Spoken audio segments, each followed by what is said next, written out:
전 세계가 충격에 빠졌습니다. 여기 전 재산을 사기당하고 아내를 잃고 이제는 딸마저 죽어가고 있는 한 남자가 있었습니다. 그는 분노했습니다. 그 모든 비극이 시작된 나라가 바로 한국이었기 때문입니다. 그런 그에게 누군가 말했습니다. 딸을 살리고 싶다면 다시 한국으로 가야 한다고요. 10년 전 그 나라에서 당한 치욕을 생각하면 발길을 옮기는 것조차 고통이었죠. 그런데 죽어가는 딸이 마지막으로 남긴 한마디가 결국 그를 무너뜨렸습니다. 왜 그는 결국 한국행을 결정했을까요? 전 세계를 울린 기적 같은 이야기를 지금 시작합니다. 그 전에 잠깐 1초면 됩니다. 좋아요와 구독을 눌러주시면 감동 88에게 큰 힘이 됩니다. 안녕하세요. 저는 아르만입니다. 카자흐스탄의 작은 도시에서 트럭을 고치며 살아가는 평범한 아버지였죠. 딸 아이나가 다시 쓰러진 날을 평생 잊을 수 없습니다. 그날도 평소처럼 트럭 정비소에서 일하고 있었는데 학교에서 급하게 전화가 왔죠. 아이나 아버지, 빨리 오세요. 그 목소리에서 심상치 않음을 느꼈습니다. 정비소 앞에 세워둔 낡은 자동차를 타고 학교로 달려갔을 때 제가 본 건 교실 바닥에 쓰러져 있는 딸의 모습이었습니다. 아이나는 온몸을 떨고 있었어요. 얼굴은 새파랗게 질려 있었고 숨을 제대로 쉬지 못하고 있었습니다. 병원으로 급히 옮겼지만 의사의 표정은 어두웠죠.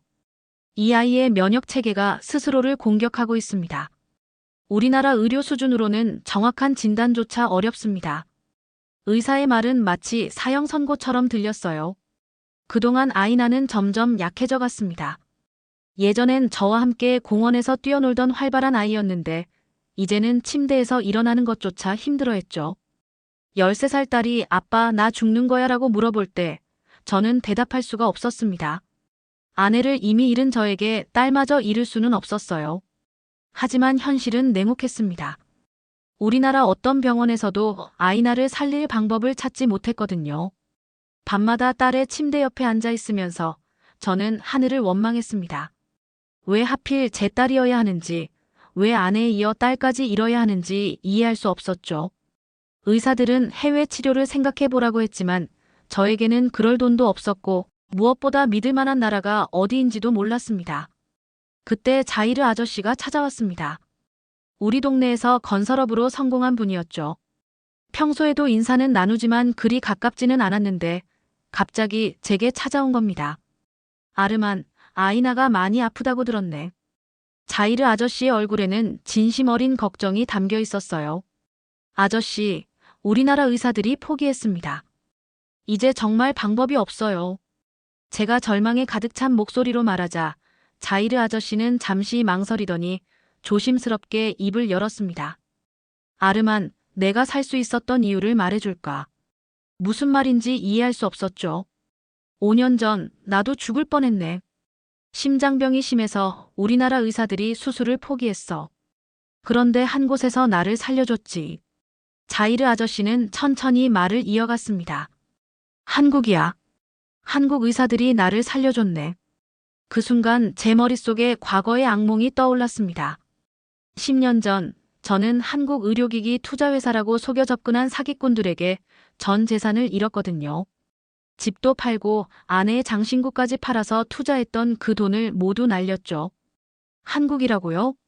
아저씨, 한국은 제게 모든 걸 빼앗아간 나라입니다. 그 나라 사람들을 어떻게 믿을 수 있겠어요? 자이르 아저씨는 제 반응을 예상했다는 듯 고개를 끄덕였습니다. 그런 일이 있었구나. 하지만 아르만, 병원은 달라. 한국 의사들은 정말 다른 사람들이야. 하지만 저는 고개를 저었습니다. 아저씨, 저는 딸을 더 이상 위험에 빠뜨릴 수 없어요. 한 번 속은 게 어디예요? 며칠이 지나도 아이나의 상태는 나아지지 않았습니다. 오히려 더 악화되어 이제는 걷는 것조차 불가능해졌죠. 딸이 저를 보며 미소 짓려고 애쓰는 모습을 볼 때마다 가슴이 찢어질 것 같았어요. 그때 또다시 자이르 아저씨가 찾아왔습니다. 이번에는 여러 서류를 들고 왔더군요. 아르만, 비자 서류야. 아이나와 함께 한국에 갈 수 있도록 모든 걸 준비했네. 저는 깜짝 놀랐습니다. 아저씨, 이게 뭐 하시는 짓이에요?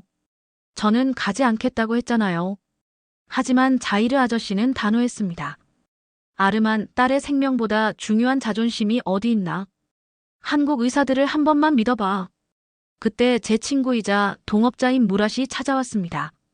자이르 아저씨와 제가 한국 이야기를 하는 걸 듣고는 얼굴이 새빨갛게 달아올랐어요. 아르만, 정신 차려. 또 속을 거야? 이번엔 딸까지 끌고 가서 실험 대상으로 만들 셈이야? 무랏의 목소리는 분노로 떨리고 있었습니다. 무랏, 하지만 딸이 죽어가고 있어.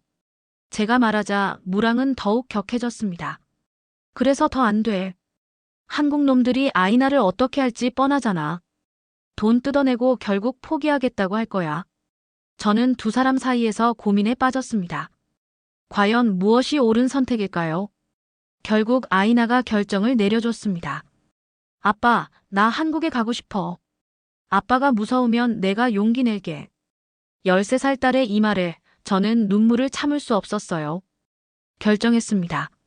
한국에 가기로 말이죠. 인천공항에 도착했을 때의 기분을 어떻게 표현해야 할까요? 10년 전 제게 상처만 남긴 그 나라에 다시 발을 딛는다는 것이 너무나 부자연스러웠습니다. 무랏은 끝까지 함께 오겠다며 따라왔고 공항에서부터 한국인들을 의심의 눈초리로 바라봤어요.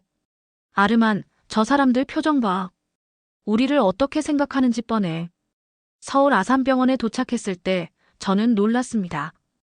병원의 규모도 놀라웠지만 무엇보다 직원들의 친절함이 예상과 달랐어요. 카자흐어를 할 줄 아는 통역사까지 준비되어 있었습니다. 반갑습니다. 아이나 양을 위해 최선을 다하겠습니다.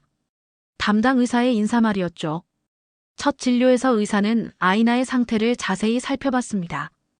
우리나라에서는 제대로 된 검사조차 받지 못했는데 여기서는 하루 만에 모든 검사가 끝났어요. 아이나는 자가 면역 질환 중에서도 매우 희귀한 질병을 앓고 있습니다. 하지만 다행히 우리 병원에서는 이런 케이스를 많이 치료해왔습니다. 의사의 설명을 들으면서도 저는 여전히 의심스러웠습니다. 비용이 얼마나 들까요? 제가 조심스럽게 물어보자 의사는 미소를 지으며 대답했어요. 치료비는 나중에 걱정하시고 우선 아이나부터 치료합시다. 이런 대답이 오히려 더 의심스러웠죠. 지금은 공짜로 해주겠지. 나중에 엄청난 돈을 요구할 거야. 저는 속으로 생각했습니다. 치료가 시작된 지 며칠째 병원에서 작은 오해가 생겼습니다. 통역사가 없는 시간에 간호사가 아이나에게 약을 주려고 했는데 무랏이 이를 크게 오해한 거예요. 뭘 주려는 거야? 우리한테 설명도 없이? 무랏의 목소리가 복도에 울려 퍼졌습니다. 상황은 점점 악화됐어요. 무랏은 한국말을 전혀 모르니까 간호사들의 설명도 이해하지 못했고 간호사들도 당황해서 어쩔 줄 몰라 했습니다. 아르만 봐라. 시작됐어. 우리를 실험 대상으로 보고 있다고. 무랏의 얼굴은 분노로 일그러져 있었어요. 그때 담당 의사가 급히 달려왔습니다. 상황을 파악한 의사는 차근차근 설명해줬어요. 죄송합니다. 이 약은 아이나의 면역 체계를 안정시키는 약입니다. 부작용은 거의 없고 치료에 필수적입니다. 통역사를 통해 설명을 들었지만 무랏은 여전히 화가 나 있었습니다. 너희가 10년 전에 우리에게 한 짓을 기억한다. 무랏이 의사에게 소리쳤어요. 우리를 속여서 돈을 뜯어내고 이제 와서 무슨 치료라고. 의사는 당황한 표정으로 저를 바라봤습니다. 저는 무랏을 진정시키려 했지만 쉽지 않았어요. 그 순간 아이나가 조용히 말했습니다. 무랏 아저씨, 괜찮아요. 이 언니들은 나에게 나쁜 일 안 할 거예요. 딸의 순수한 목소리에 병실이 조용해졌습니다. 하지만 무랏의 의심은 쉽게 사라지지 않았어요. 며칠 후 아이나가 병실에서 그림을 그리고 있는 모습을 발견했습니다. 색연필로 정성스럽게 그린 그림이었는데 하얀 옷을 입은 여자가 작은 아이의 손을 잡고 있는 모습이었어요. 아이나야, 이 그림은 뭐니? 제가 물어보자 딸이 환하게 웃으며 대답했습니다. 아빠, 어젯밤에 무서워서 울고 있었는데 하얀 옷 입은 언니가 와서 내 손을 잡아줬어요. 그리고 우리나라 노래도 불러줬어요. 아이나의 말을 듣고 저는 깜짝 놀랐습니다. 밤 근무를 하는 간호사가 아이나를 돌봐준 거였나 봅니다. 그때 마침 그 간호사가 병실에 들어왔어요.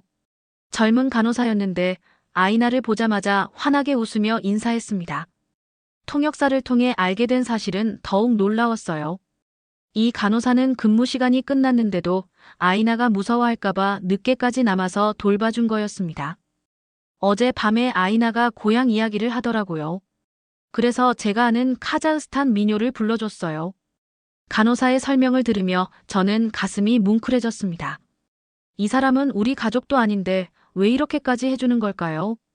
그날 밤 저는 아이나의 그림을 오랫동안 바라봤습니다. 하얀 옷에 천사 같은 간호사와 편안하게 웃고 있는 딸의 모습. 10년 전 제가 겪은 사기와는 전혀 다른 사람들이 여기 있었습니다. 처음으로 한국에 대한 제 생각이 흔들리기 시작했어요. 다음 날 자이르 아저씨가 병원을 찾아왔습니다. 그의 손에는 낡은 서류 뭉치가 들려 있었어요. 아르만, 이걸 보게. 자이르 아저씨가 서류를 펼쳐 보여주는데 그것은 10년 전 저를 속인 사기 회사에 관한 자료였습니다. 이 회사는 한국 회사가 아니었네. 동남아시아에서 활동하던 국제 사기 조직이야. 여러 나라 사람들을 속여서 한국 의료기기 투자라고 거짓말한 거지. 자이르 아저씨의 설명을 들으며 저는 충격을 받았습니다. 그동안 저는 한국을 원망해왔는데 정작 한국과는 아무 관련이 없는 사기꾼들 때문이었던 거예요. 그때 담당 의사가 병실에 들어왔습니다. 자이르 아저씨가 상황을 설명하자 의사는 깊은 한숨을 쉬며 말했어요. 그런 일이 있었군요. 정말 죄송합니다. 저희는 그런 사기꾼들과는 전혀 다른 사람들입니다. 의사의 목소리에는 진심 어린 미안함이 담겨 있었어요. 저희는 오직 생명을 구하기 위해 존재합니다. 국적이나 돈에 상관없이 아픈 사람을 치료하는 것이 저희의 사명입니다. 의사의 말을 들으며 저는 그동안 제가 얼마나 큰 오해를 하고 있었는지 깨달았습니다. 한국이라는 나라 전체를 몇몇 사기꾼들 때문에 미워했던 거죠. 무랏도 이 이야기를 듣고는 말이 없었습니다. 평소 그렇게 한국을 의심하던 무랏조차 할 말을 잃은 것 같았어요. 아르만, 우리가 틀렸나 보다. 무랏의 목소리는 작고 떨리고 있었습니다. 치료를 시작한 지 한 달 후 기적이 일어났습니다. 아이나가 침대에서 일어나려고 시도하는 거예요. 아빠, 나 일어날 수 있을 것 같아. 딸의 말에 저는 믿을 수 없었습니다. 그동안 걷지도 못했던 딸이 스스로 일어나려고 하는 거였거든요. 의사와 간호사들이 모두 병실로 달려왔습니다. 천천히 아이나야. 무리하지 마. 의사의 격려 속에서 아이나는 조심스럽게 첫 발을 내디뎠어요. 비틀거리긴 했지만 분명히 걸었습니다. 제 딸이 다시 걸을 수 있게 된 거예요. 그 순간 저는 눈물을 참을 수 없었습니다. 무랏도 자이르 아저씨도 심지어 의료진들까지 모두 눈물을 흘리고 있었어요. 아빠, 나 이제 괜찮아. 딸의 물음에 저는 고개를 끄덕이며 대답했습니다. 응, 이제 정말 괜찮아. 퇴원하는 날, 저는 병원 앞 광장에 서서 한국 국기를 바라봤습니다. 태극기가 바람에 펄럭이는 모습을 보며 저는 중얼거렸어요. 한국이 문제가 아니었구나. 내가 문제였어. 옆에 서 있던 자이르 아저씨와 눈이 마주쳤을 때 우리는 서로 미소를 지었습니다. 그날 저는 병원 자원봉사자 신청서를 작성했습니다. 비록 언어는 통하지 않아도 제가 받은 사랑을 다른 환자들에게도 전해주고 싶었거든요. 한국에서 딸의 생명을 구했을 뿐만 아니라 저 자신도 새로운 사람으로 태어날 수 있었습니다. 지금 아이나는 건강하게 자라고 있고 저는 한국과 카자흐스탄을 오가며 의료 봉사 활동을 하고 있습니다. 한국은 저에게 기술만 보여준 게 아니었어요. 진정한 사랑이 무엇인지 보여줬습니다. 한국에 대한 깊은 감사를 드리며 이 글을 보냅니다. 여러분의 기술이 한 아이의 인생을 구했습니다. 평생을 감사하며 살겠습니다. 감사합니다. 오늘의 영상이 여러분에게 조금이라도 울림이 있으셨다면 구독과 좋아요로 응원해주세요. 그럼 더 좋은 영상으로 다시 돌아오겠습니다. 감사합니다.